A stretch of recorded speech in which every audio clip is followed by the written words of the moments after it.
بسم اللہ الرحمن الرحیم۔ السلام علیکم، امید کرتا ہوں آپ سب خیریت سے ہوں گے۔ جنت کے پتے بائی نمرہ احمد، ایپیسوڈ 31۔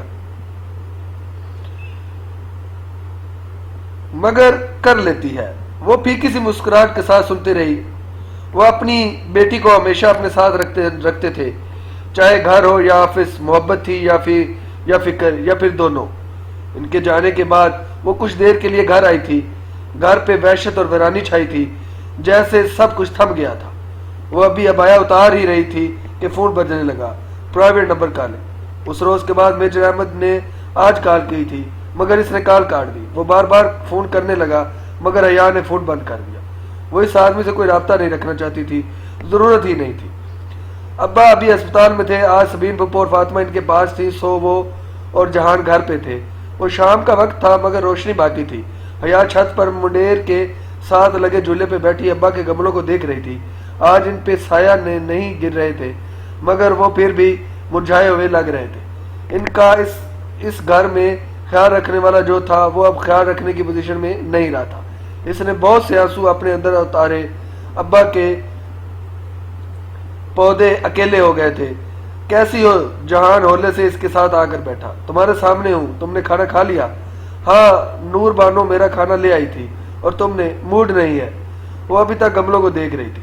وہ اسے سرزنش کرنے ہی لگا، مگر رک گیا۔ منڈیر کے سوراخ سے اسے جیسے کچھ نظر آیا۔ سنو، یہ آدمی کون ہے؟ کون؟ حیا نے ذرا چونک کر گردن پھیری۔ منڈیر کے سوراخ سے نیچے تایا کے لان کا منظر واضح تھا۔ وہ اپنے ڈرائیو وے پہ کھڑے ایک صاحب کے ساتھ باتیں کر رہے تھے، جو سیاہ سوٹ میں ملبوس، بریف کیس ہاتھ میں لیے ہوئے تھے، اور وہ انہیں نہیں پہچانتی تھی۔ پتہ نہیں، اس نے لا تعلق سے شانے چکائے۔ میرا خیال ہے وکیل ہے۔ تمہیں کیسے پتا؟ اس کے سوٹ کا رنگ تو سمپل بلیک ہے، لائرز والا تو نہیں ہے، مگر ٹائی دیکھو، جیٹ بلیک ہے، وکیل کی مخصوص ٹائی۔ وہ آنکھوں کی پتلیاں سکیڑے ان کو دیکھتے ہوئے کہہ رہا تھا۔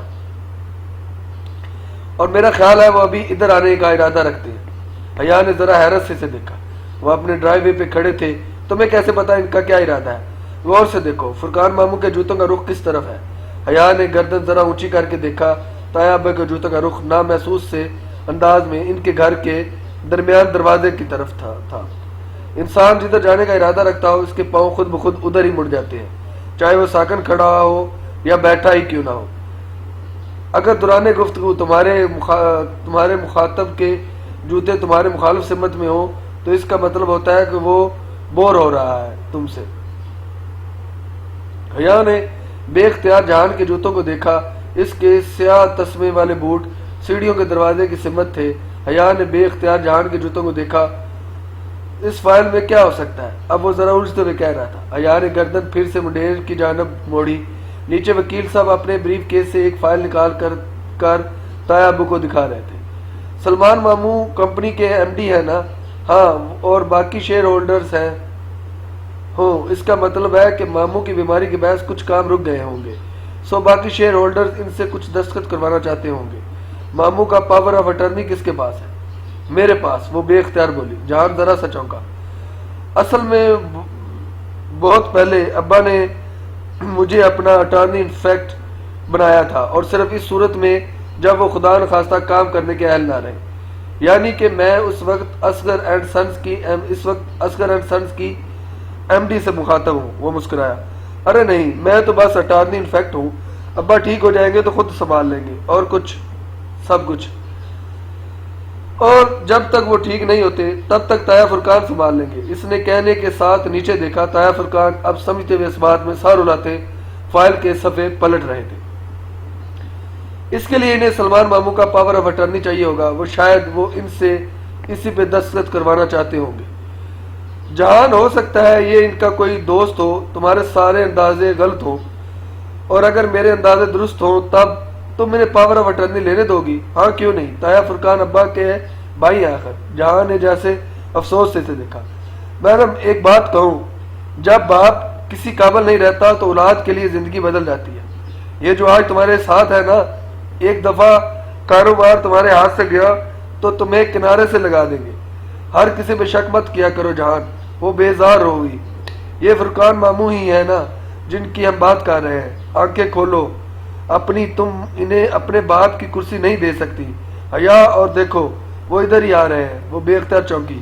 وہ دونوں حضرات واقعی تیز قدموں سے درمیانی دیوار کے منقش لکڑی کے دروازے کی جانب بڑھ رہے تھے اور ذرا سیدھی ہوئی جہان کے لبوں پہ ہلکی سی فاتحانہ مسکراہٹ ہوئی. مگر جہان, ابا کی غیر موجودگی میں ان کے علاوہ کون سنبھال سکتا ہے کاروبار؟ مجھے تو بزنس ایڈمنسٹریشن کا کچھ نہیں پتا. وہ مضطرب سی کھڑی ہو گئی. تایا ابا نے گھنٹی بجائی. نور بانو کچن سے نکل کر دروازہ کھولنے لگی. پتا ہو یا نہ پتا ہو, تم اپنی کرسی نہیں لینے دو گی, اپنی جگہ کبھی نہیں چھوڑتے. ہوٹل گرینڈ کی مثال یاد رکھنا. ایک پاشا نے جگہ چھوڑی تو دوسرے پاشا نے قبضہ کر لیا. وہ اٹھ کھڑا ہوا. جھولا دھیرے دھیرے ہلنے لگا. اب چلو, وہ اندر آ رہے ہیں. وہ الجھی الجھی سی جہان کے ساتھ سیڑھیاں اترتی نیچے آئی.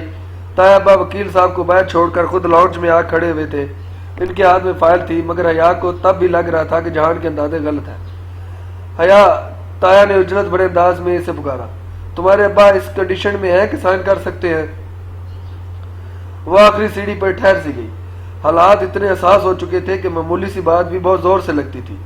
اب بھی لگی. انہوں نے ابا کا حال پوچھنے کی بجائے صرف دستخط کا پوچھا.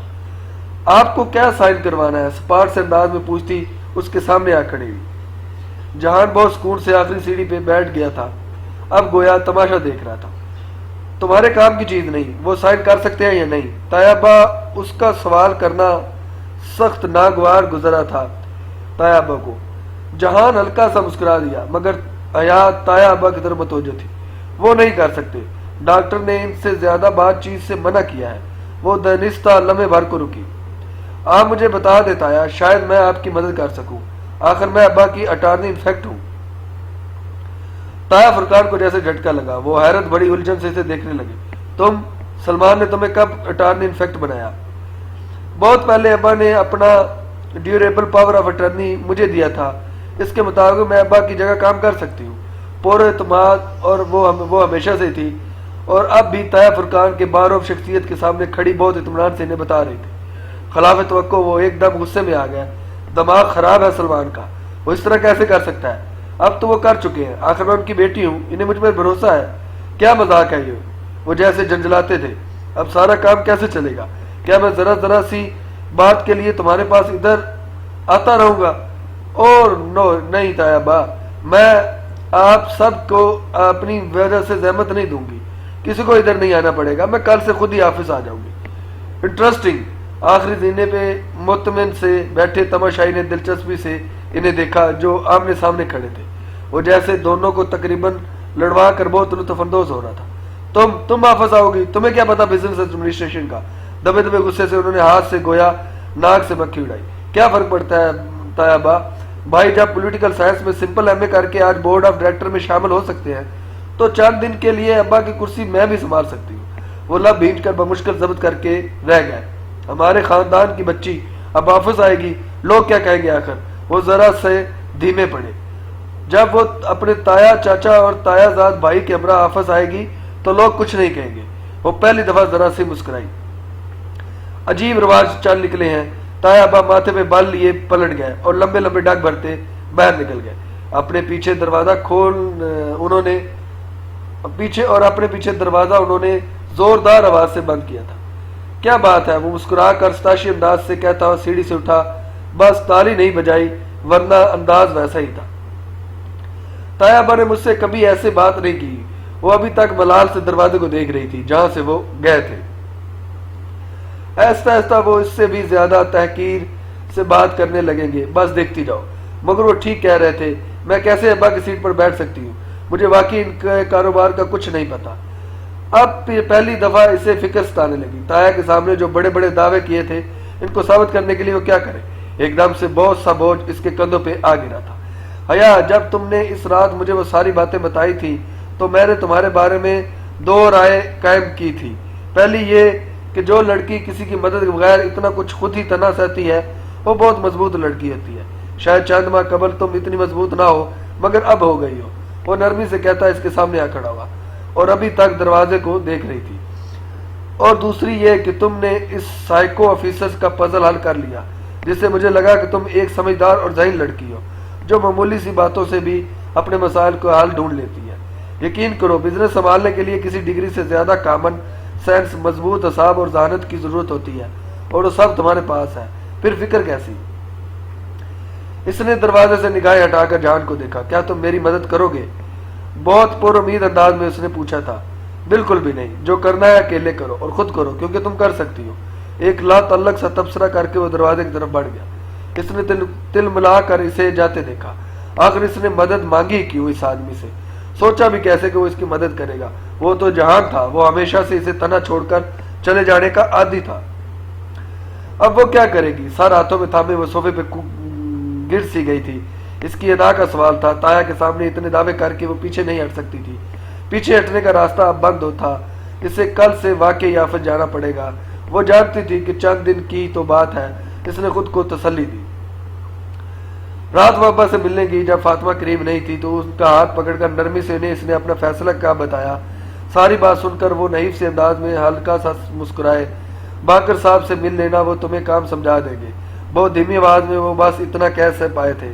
اور ذیشان میرا دوست ہے، کوئی مدد چاہیے تو اس سے کہہ دینا۔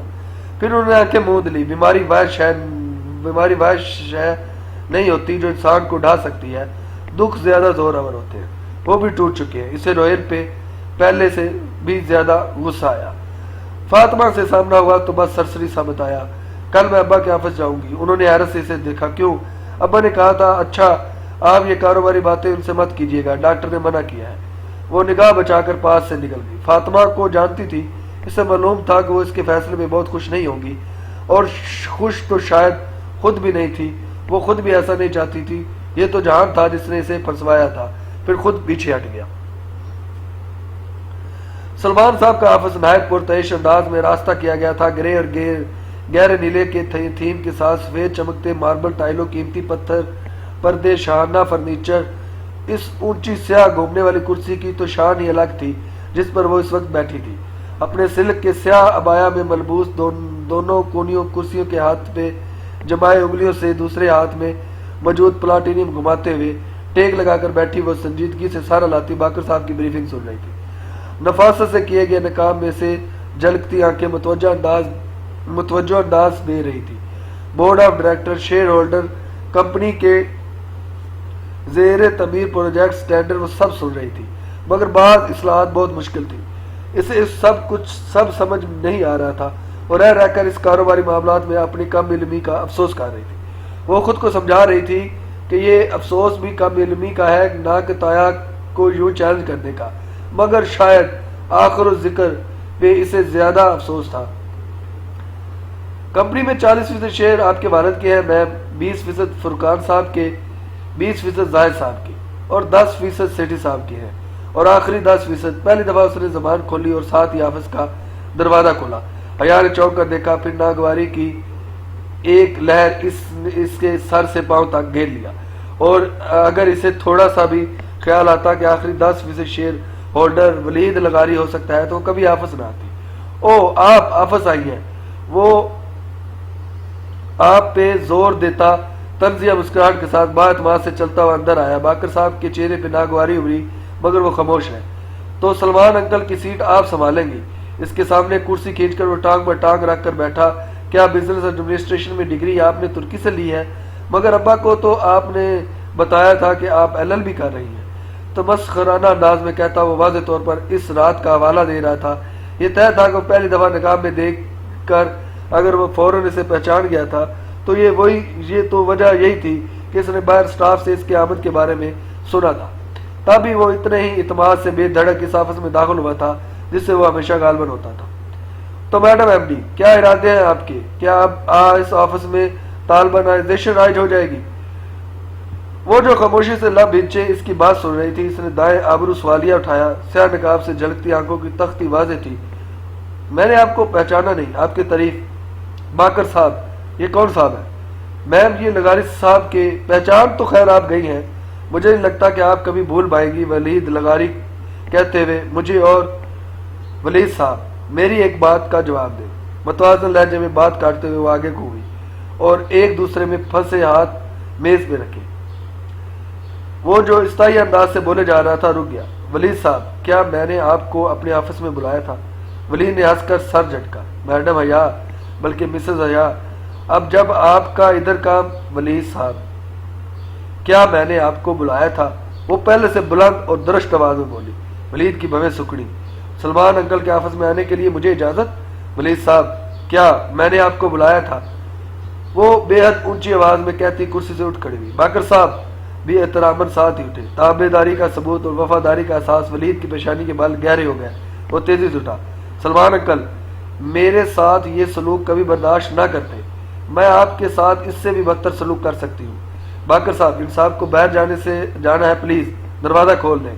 باقر صاحب نے ذرا تد مدب سے اسے دیکھا, پھر پلٹنے ہی لگے تھے کہ ولید نے ہاتھ اٹھا کر انہیں روکا. میں دیکھتا ہوں آپ اس آفس میں کتنے دن رہتی ہیں. ایک خشمگین نگاہ باقر صاحب پہ ڈالتا وہ تیزی سے پلٹا. حیا نے کرسی پر واپس بیٹھتے ہوئے انٹرکام کا ریسیور اٹھایا. درخشاں اگر یہ آدمی مجھے دوبارہ بلا اجازت اپنے آفس میں داخل ہوتا نظر آیا تو آپ کی چھٹی. سن لیا آپ نے؟ اور سنایا تو اس نے ولید کو تھا, اور اس بات کے ختم ہونے کے بعد ہی وہ باہر نکلا تھا. جی جی میم. ابا کے سیکرٹری بوکھلا گئی تھی. بیٹھیے. ریسیور واپس رکھتے ہوئے اس نے باقر صاحب کو بیٹھنے کا اشارہ کیا. باقی 10% شیئر ان کے پاس ہے میم. باقر صاحب نے سلسلہ کلام وہیں سے جوڑا. تب تک وہ چند گہرے سانس لے کر خود کو کمپوز کر چکی تھی. پہلے عمیر لغاری آفس آیا کرتے تھے, مگر گزشتہ 1 ماہ سے وہ علاج کے سلسلے میں بیرون ملک ہیں. چند مزید تفصیلات کے بعد وہ اسے بورڈ آف ڈائریکٹر کی آج متوقع میٹنگ کے بارے میں بتانے لگا. میم ایک ٹریڈ سینٹر کا پروجیکٹ ہے, ہمیں وہ حاصل کرنا ہے, اور یعنی کہ ٹینڈر کی نیلامی ہے, اور ہمیں نیلامی جیتنی ہے. اس نے دبے دبے جوش سے ان کی بات کاٹی. گزرتے گزرتے کبھی کوئی سوپ سیریل دیکھتی تھی تو اس میں عموماً ٹینڈر کی نیلامی ہو رہی تھی. وہ اور مخالف کمپنیاں بولی لگا رہی ہوتی تھی. سو کم از کم کچھ تو پتا تھا اسے کنسٹرکشن کمپنی کے متعلق. باقر صاحب لمبے بھر کو خاموش ہوئے, پھر نفی میں سارا لایا. نہیں میم, ٹینڈر کی نیلامی کا معاملہ نہیں ہے. اچھا. اس نے خفت چھپاتے ہوئے سارا لایا. اب وہ درمیان میں نہیں بولے گی, خاموش رہ کر بس سنے گی. اصل میں ایک گروپ ٹریڈ سینٹر بنانا چاہ رہا ہے وہ, اور اس کے لیے مختلف کمپنیوں کے آئیڈیاز دیکھنا چاہتا ہے کہ کون ان کے زمین کو بہترین طور پر استعمال کر کے ٹریڈ سینٹر بنا سکتا ہے. اگر ہمارا آئیڈیا اپروو ہو گیا تو پروجیکٹ ہمیں مل جائے گا. میں ہیڈ آرکیٹیکٹ کو بھیجتا ہوں اور آپ کو مزید بریف کر دیں گے. باقر صاحب مؤدب انداز میں اٹھتے ہوئے بولے. ہیڈ آرکیٹیکٹ رضوان بیگ صاحب درمیان عمر کے تجربہ کار انسان تھے, مگر ان کا انداز یوں تھا گویا ان کے سامنے کوئی ان پڑھ لڑکی بیٹھی ہو جس کو بریف کرنا وہ اپنی شان میں توہین سمجھتے تھے. جان بوجھ کر مشکل اصطلاحات استعمال کرتے ہوئے وہ بہت لاپرواہی سے اپنا کام دکھا رہے تھے. یہ ٹریڈ سینٹر ہے یا پارکنگ لاٹ ہے؟ یہاں ہم یوں کریں گے, یہاں یوں. حیا اس انداز میں کمر سیٹ سے لگائے ہتھیلیاں ملائے بیٹھے بہت متمل سے ان کی بات سن رہی تھی. اب آپ کو اتنا تو پتہ نہیں ہوگا میم, بہرحال یہ اتنا شاندار پروجیکٹ پلان ہے کہ ہمارا دیکھتے ہی گاہک فوراً اسے کار ادھر پار کرے گا اور شاپنگ شروع کر دے گا. خیر میں تو اس موت کے کنویں میں کبھی کار پارک نہ کروں. کار کا کچھ ہو گیا تو روہیل کبھی نہیں چھوڑے گا. وہ اس کی کار تھی, مگر اب تو روہیل نے بہت کچھ چھوڑ دیا ہے, اور کار تو جان کے پاس تھی. پتہ نہیں وہ اس وقت کیا کر رہا ہوگا. اف حیا کام پہ توجہ دو. وہ سر جھٹک کر ان کی طرف متوجہ ہو گئی. ڈیزائن کی اسے واقعی کچھ سمجھ نہیں تھی, لیکن اگر وہ اتنے قابل آرکیٹیکٹ اس کی اتنی تعریف کر رہے تھے تو یقیناً وہ بہت اچھا ہوگا. وہ قائل ہو گئی تھی. بورڈ آف ڈائریکٹر کی میٹنگ اس کی متوقع سے زیادہ بری ہوئی. جب وہ کانفرنس روم میں داخل ہوئی تو لمبی کانفرنس ٹیبل کے دونوں اطراف کرسیوں کے قطاروں پہ سوٹڈ بوٹڈ افراد منتظر بیٹھے تھے. سربراہی کرسی خالی تھی. وہ فائل سنبھالنے تیز قدموں سے چلتی کرسی تک آئی. کوئی اس کے لیے کھڑا نہیں ہوا. اس نے میز پر پرس رکھا اور کرسی سنبھالتے ہوئے فائل کھولی. پھر گردن اٹھا کر دیکھا تو سب مرد حضرات اسی کی طرف متوجہ تھے. طاہر فرقان, زید چاچا, بھائی داور بھائی, ولید, چند غیر شناسا چہرے. لمحے بھر کو اس کو اعتماد ڈاواڈول ہوا. جو لڑکی اتنا کچھ تنہا سہتی ہے وہ بہت مضبوط لڑکی ہوتی ہے. اس نے فوراً سے خود کو سنبھال لیا. تمہید کے بعد وہ اپنے ازلی پر اعتماد اور دو ٹوک انداز میں کہنے لگی. سلمان اصغر کی اٹارنی انفیکٹ ہونے کے ناطے ان کی صحت یابی کے لیے میں ان کی سیٹ سنبھالوں گی. مجھے امید ہے کہ کسی کو اعتراض نہیں ہوگا. اعتراض تو خیر ہے, مگر کیا کیا جا سکتا ہے؟ تایا فرقان نے ناگواری چھپانے کی کوشش کیے بغیر ہاتھ جلا کر کہا۔ اس نے گردن موڑ کر بہت سنجیدگی سے نے دیکھا۔ جی سر، میں جانتی ہوں کہ بہت سے لوگوں کو اعتراض ہوگا، مگر چونکہ آپ میرے ساتھ ہیں اس لیے مجھے ان کی پرواہ نہیں۔ اب کام کی بات پہ آتے ہیں۔ ان کو کچھ اس طرح سے گھیرا کہ نہ وہ ہاں کر سکے نہ وہ میٹنگ کے مقاصد کی طرف آگئے۔ اس کی غلط فہمی تھی کہ ولید دوبارہ اس کے راستے میں نہیں آئے گا۔ ولید سمیت قریباً سب ہی، حتیٰ کہ داور بھائی بھی تمام عرصے میں اس سے بات پہ سوال کرتے تھے، جان بوجھ کر کنفیوز کرنے والے سوال۔ پھر اس کی توجہ پہ استخائی انداز میں سر جھڑک دیا جاتا تھا۔ غصہ اسے آیا، مگر اسے عائشہ گل کی اچھی لڑکی کی طرح تحمل سے کام لینا تھا، لیکن آخر میں اس کا صبر جواب دے گیا جب داور بھائی نے بہت چبھے ہوئے انداز میں کہا، میڈم آپ کا تو LLB بھی مکمل نہیں ہوا تو آپ ایک کنسٹرکشن فرم کی پیچیدگیاں کیسے سمجھ پائیں گے؟ جب آپ 4 سال میں 2 دفعہ انگلش لینگویج میں سپلی لے کر BA کر سکتے ہیں اور سمپل MA کر کے آج ادھر بیٹھ کر مجھ سے سوال جواب کر سکتے ہیں، تو پھر مجھے یقین ہے کہ میں بہت جلد کمپنی کی ساری پیچیدگیاں سمجھ جاؤں گی۔ وہ بہت سکون سے کہتی ہوئی اٹھ کھڑی ہوئی۔ کانفرنس روم میں سناٹا چھا گیا۔ داور بھائی کا چہرہ سرخ پڑ گیا۔ ویسے پرواہ کسے تھی؟ وہ السلام علیکم کہہ کر اپنی چیزیں اٹھا کر اسی اعتماد اور وقار کے ساتھ چلتی دروازے کی سمت بڑھ گئی جس کے ساتھ وہ اندر آئی تھی۔ سلمان اصغر کی مغرور بیٹی، پیچھے سے اس نے کسی کو کہتے ہوئے سنا تھا، مگر وہ بے حد نکل گئی۔ پرسوں پریزنٹیشن تھی اور اگر وہ اچھی سے پریزنٹیشن دے کر پروجیکٹ اپروو کروا لے تو ان شاونسٹ مردوں میں پہ ثابت کر سکے گی کہ سلمان اصغر کا انتخاب درست تھا۔ بیڈ پہ لیپ ٹاپ کے سامنے بیٹھ کے پیڈ پہ انگلیاں تیز تیز چلاتی وہ پورے ناک سے اپنے کام کی طرف متوجہ تھی۔ پریزنٹیشن کے لیے مکمل تیاری سے جانا چاہتی تھی تاکہ کوئی اس پر انگلی نہ اٹھا سکے۔ مسلسل کام کے باعث ان کے ہاتھوں میں درد ہو رہا تھا۔ اس کے پیچھے حصے میں بھی ہلکی ٹیسیں اٹھ رہی تھی۔ اس کا ارادہ کام ختم کر کے دعا لے کر سونے کا تھا۔ حیا فاطمہ اسے پکارتے ہوئے کمرے تک آئی۔ صبح ابا کے گھر شفٹ کر دیا گیا تھا، اس کے باعث اب وہ بالآخر سب ایک ہی چھت تلے تھے۔ کیا کر رہی ہو؟ اس کے گرد کاغذوں، فائلز اور لیپ ٹاپ کو دیکھ کر فاطمہ نے افسوس سے سارا لایا۔ کیا ضرورت تھی یہ سب کرنے کی؟ صاحبہ بھابھی بہت خفا ہو رہی تھی کہ جب تایا کی موجودگی میں تم خود کرو گی تو سب کیا کہیں گے؟ اس پر بے اعتباری ظاہر کی جا رہی ہے۔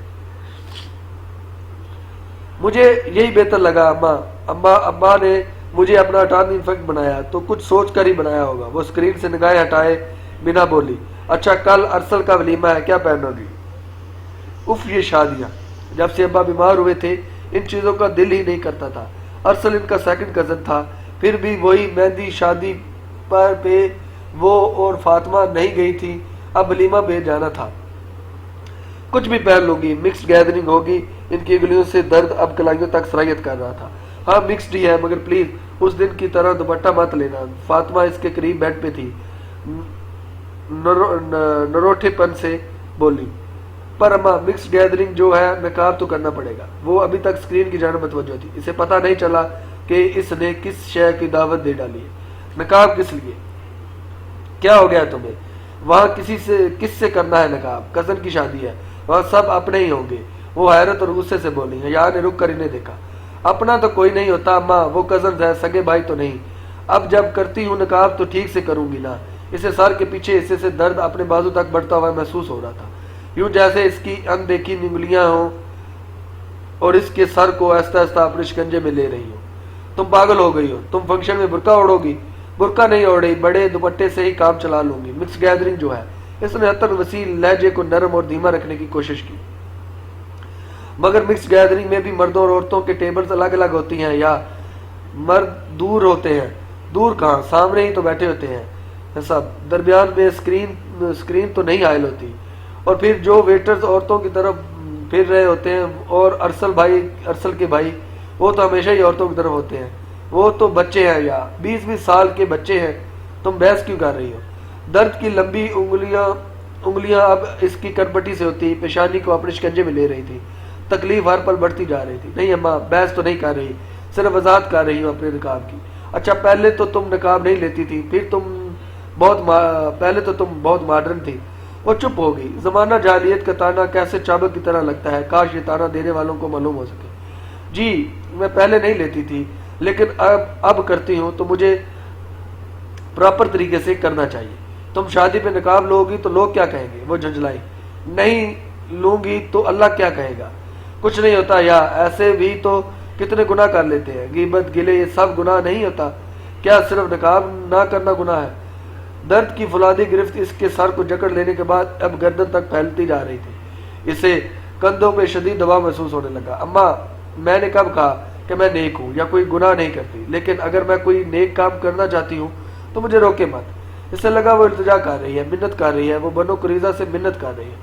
اچھا پہلے تو تم نے کبھی احساس نہیں کیا گناہ کا، جب ابا اور تایا کہتے تھے تب تو تم مانتی نہیں تھی، پھر وہی پہلے کا تانا۔ تو اماں اگر میں تایا کے کہنے پہ اللہ کی مانتی تو میں قابل قبول ہوتی، مجھے شاباش بھی ملتی اور واہ واہ بھی، لیکن اگر میں اپنی مرضی سے اللہ کی مانوں تو میں قابل قبول نہیں ہوں۔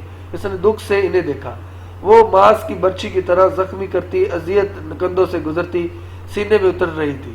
مجھے بیکار کے دلائل مت دو، اپنا LLB مجھ پہ مت آزماؤ۔ علم کی منگنی پہ تھوڑے لوگ تھے، ماں دب گئی تھی، لیکن اب اتنے بڑے فنکشن پہ نقاب لوگی تو جانتی ہو لوگ کتنی باتیں سنائیں گے۔ آپ لوگوں سے ڈرتی ہیں جبکہ اللہ زیادہ حق دار ہے کہ اس سے ڈرا جائے، اور لوگوں کا کیا ہے؟ سائمہ تائی تو پہلے بھی مجھ پہ باتیں بناتی تھی مگر فاطمہ بیزار ہو چکی تھی۔ حیا شادیوں پہ کون حجاب لیتا ہے؟ میں لیتی ہوں اور میں لے کر دکھاؤں گی۔ نہیں میں کوئی دعویٰ نہیں کر رہی، لیکن اگر میں اپنے خاندان کی وہ پہلی لڑکی ہوں جو شادیوں میں حجاب لے تو میں وہ پہلی لڑکی بنوں گی۔ اماں تکلیف اس کی شریانوں میں سے کسی سیال مادے کی طرح تیرتی اندر سب کچھ جلاتی، دل میں قطرہ قطرہ کر گننے لگی تھی۔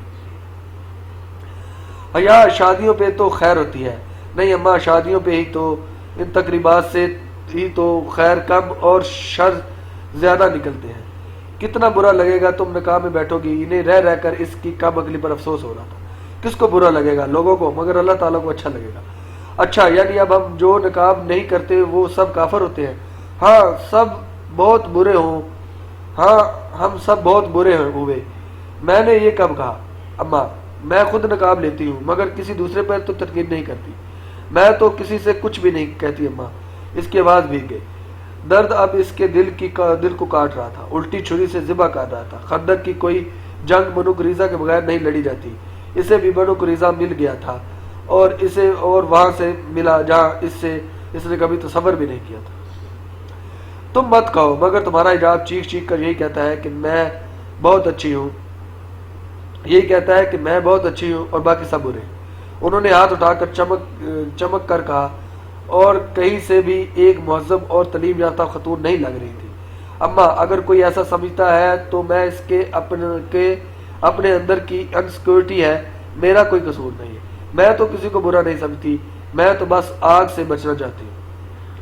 تو یہ سب پہلے کیوں نہیں کرتی تھی؟ بچپن سے علم تھا تمہیں جہنم کی آگ کا یا نہیں علم تھا؟ پہلے صرف علم تھا، اب یقین آ گیا۔ اس نے بہت سے آنسو اپنے اندر اتارے۔ کیا واقعی لوگوں نے سمجھ لیا ہے کہ وہ کہیں گے ہم ایمان لائے اور آزمائے نہ جائیں گے؟ اچھا صرف پردہ نہ کرنا گناہ ہے، ماں کی بات نہ ماننا گناہ نہیں؟ کیا قرآن نہیں پڑھا تم نے؟ والدین کو بھی نہیں کرتے؟ اس نے جواب میں ایک گہری سانس لی۔ اماں آپ کو پتا ہے اور مجھے بھی پتا ہے کہ آپ اس آیت کو غلط جگہ پہ غلط طریقے سے کوٹ کر رہے ہیں۔ میں آپ کو ناراض نہیں کرنا چاہتی مگر میں اللہ تعالیٰ کو بھی ناراض نہیں کر سکتی۔ بس کرو، پتا ہے مجھے یہ سب تم جہان کے لیے کر رہی ہو، وہاں جہاں وہی ہے ایسی دقیانوسی سوچ کا حامل۔ ترکی میں رہ کر بھی فرق نہیں پڑا اسے، دیکھتی ہوں وہ کس طرح روز فجر پہ مسجد جا رہا ہوتا ہے۔ اماں کوئی لڑکی اپنی مرضی سے حجاب لینے لگے تو سب پہ کیوں فرض کر لیتے ہیں کہ وہ کسی کے دباؤ میں آ کر رہی ہے؟ کوئی یہ ماننے کو تیار نہیں ہوتا کہ اس لڑکی کا اپنا دل بھی کچھ کہہ سکتا ہے۔ مگر پہلے تو تم نہیں کرتی تھی نا؟ وہ غصے سے کہتی اٹھی۔ اور کرو، جس سے بھی کرنا ہے نقاب، میں کون ہوتی ہوں کچھ کہنے والی؟ وہ تن فن کرتی باہر چلی گئی۔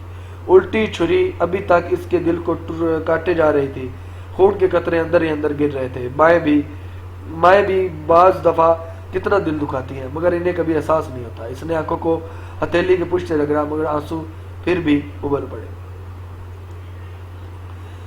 جاڑے اور بھوک کی تکلیف میں خندق کھودنا کٹھن ہوتا ہے یا بنو قریظہ کی بے وفائی سہنا؟ اس نے خود سے پوچھا۔ اور اگر یہ دونوں ساتھ مل جائے تب؟ اس کا دل بھی ابھی تک تکلیف سے رس رہا تھا۔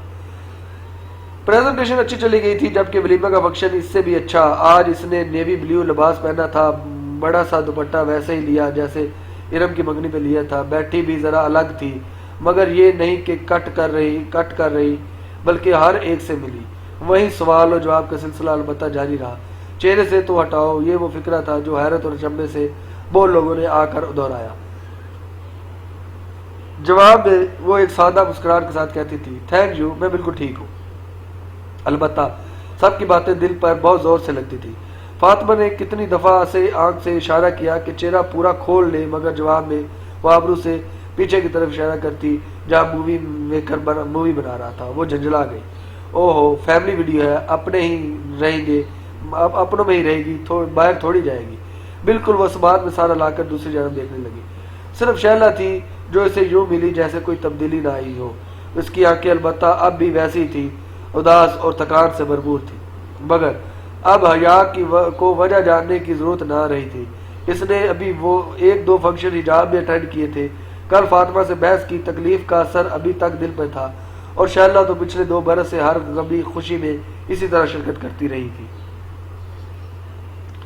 اور پھر جب انسان کہتا ہے کہ وہ ایمان لایا ہے تو وہ آزمایا بھی ضرور جاتا ہے۔ جانے شیلا کی تکلیف کتنی تھی اور کب سے تھی۔ سلام ہو ہم اجنبیوں پہ، اس نے گہری سانس لیتے ہوئے سوچا۔ شادی کے لیے دوسرے شہروں سے آئے کچھ رشتہ دار تایا فرقان کے گھر بیٹھے ہوئے تھے۔ تایا نے رات میں سب کو کھانا کیا تھا۔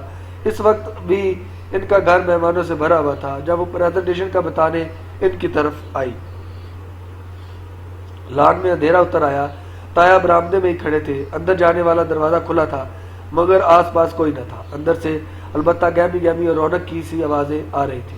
آج پریزنٹیشن اچھی ہو گئی ہے، امید ہے پروجیکٹ ہمیں ہی ملے گا، وہ نرمی اور بشاشت سے بتانے لگی۔ جو سرد بیری کی دیوار ان دونوں کے بیچ ڈر آئی تھی، وہ اسے گرانا چاہتی تھی۔ وہ جو بھی تھا، اسے فطری طور پر اپنی تایا سے بہت محبت تھی۔ خیر، مجھے تو اتنی امید نہیں ہے، پتہ نہیں تم ٹھیک سے کر کے بھی آئی ہو یا نہیں۔ وہاں ہنوز رکھائی تھی، وہ بہت اکھڑے سے لگ رہے تھے۔ نہیں تایا با، سب بہت اچھا ہو گیا ہے، وہ پورا ہوم ورک کر کے گئی تھی۔ وہ خاموش رہے، تنے ہوئے آبرو اور ماتھے کے بال۔ وہ اس سے خوش نہیں تھی۔ اس نے ایک اور کوشش کرنی چاہیے۔ اچھا، باکر صاحب بتا رہے تھے کہ سائڈ بی میں وینڈر کچھ مسئلہ کر رہا ہے، سپلائی روک دی ہے۔ میں سوچ رہی تھی کہ اگر میں خود وہ ایک دم رکی۔ دروازہ کھول کر داور بھائی باہر آ رہے تھے۔ حیا کسی مکان کی عمل کے تحت دوپٹہ 2 انگلیوں سے تھوڑی سے اٹھا کر ناک تک لے گئی۔ تایا نے چونک کر اس کی حرکت کو دیکھا، پھر اندر سے آتے داور بھائی کو، جو اسے دیکھ کر رک گئے، جیسے تذبذب ہو کر کھڑا ہوں، واپس چلا جاؤں۔ یہ تم کس سے پردہ کر رہی ہو؟ تایا نے کڑے تیوروں سے اسے دیکھا، لمبے بھاڑ کو وہ اس کی سمجھ میں کچھ نہ آیا۔ جی تم میرے بیٹے سے پردہ کر رہی ہو؟ تایا با، میں تو اس نے کچھ کہنا چاہا، مگر وہ ایک دم بلند آواز میں بولنے لگے۔ میرے بیٹا آوارہ ہے، لوفر لفنگے ہے، بدنیت ہے، کیا ہے میرے بیٹوں نے، کیا کیا میرے بیٹوں نے جو تم ان کے سامنے پردہ ڈالنے لگتی ہو؟